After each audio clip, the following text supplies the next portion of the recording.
biyya jiraannaan jaalala halaala anna mootii jalatti bimaguuna mala haa'ila keessin baastu dubbiin kun jaalala biyya jiraannaan jaalala halaala anna mootii jalatti bimaguuna mala haa'ila keessin baastu dubbiin kun jaalala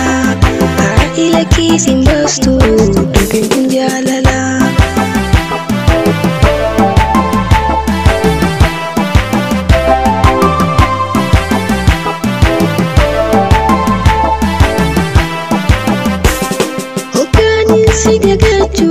Fani murtei fade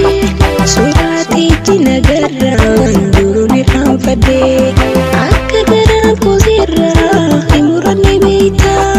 kanafu nati monte jalalan tabata hokani sidagachu fani murtei fade surati jinagarran duruni ramfade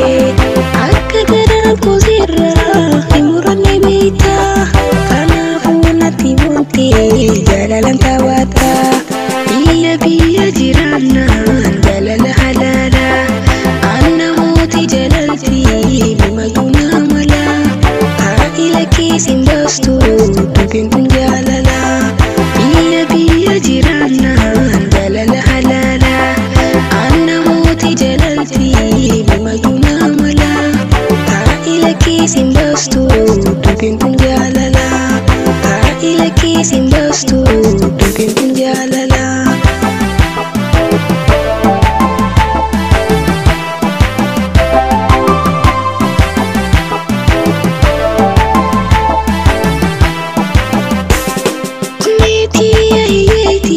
Jaalala qabsiistee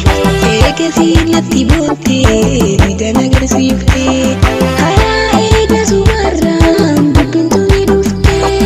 uumaa godhuun dandayu eegana darbitee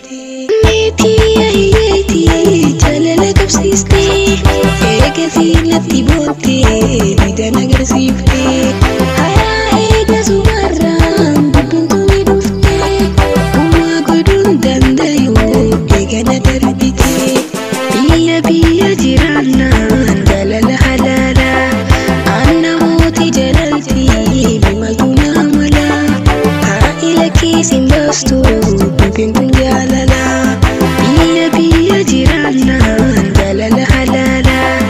anna mootii jalatti bimaguuna mala haa'ila keessin baastu dubbiin kun jaalala haa'ila keessin baastu dubbiin kun jaalala.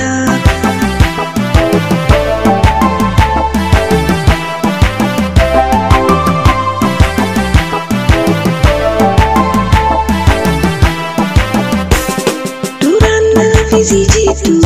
qilleensi hin seenu har'a maaltu uumame fide wali boonu